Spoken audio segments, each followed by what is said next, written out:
Joe, thanks so much for joining us today. First of all, tell us how long you've been in Raleigh thus far. I've been in Raleigh since about 9 o'clock last night, so I got to spend the whole day on the ground with our damage assessment teams as they surveyed their damage in downtown Raleigh, and I was also at a shelter earlier on today in Wake Forest. Tell us more about those experiences, Joe. I know this morning we've seen some of the images from our standpoint here. What are you seeing on the ground there as you go through these devastated areas? I think one of the biggest takeaways for me has been the sheer randomness of homes that are affected versus homes that are unaffected. When we were driving through downtown Raleigh today, you could have a home that was completely destroyed. There might be like a 100-year-old tree or something that fell on the entire house, so it's missing the roof. The car is completely damaged in the driveway. It looks flattened like a pancake. And then, I mean, some homes are unaffected. And then when you go to the shelters where you really see what people are going through, the shelter I was at, for example, is where there's been very publicized, the Stony Brook Mobile Home Park. That's where those people are being sheltered. And it was just amazing to see the resolve of the people as they continue to just persevere despite having lived through this tremendous tragedy.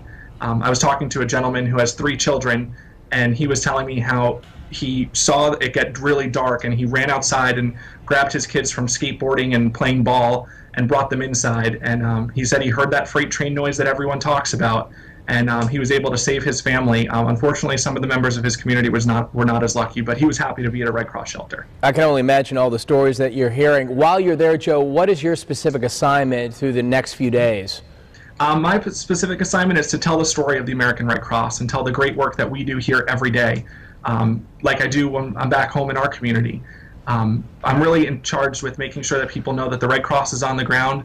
We're providing food, we're providing emotional support through our mental health workers, but most importantly, we're providing shelter for people whose homes might have been damaged. I know the governor of North Carolina stated this morning that a state of emergency has been declared in that state. Are you seeing other reinforcements arrive as you are there?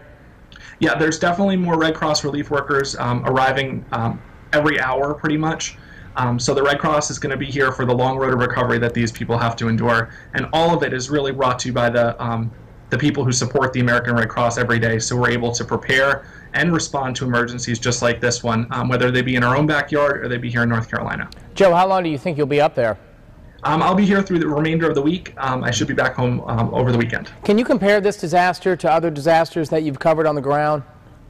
Well, every disaster is a really big disaster for those affected, whether it be a house fire that we had right at home over the weekend or the disaster here like these tornadoes. For those affected, every disaster is a big disaster.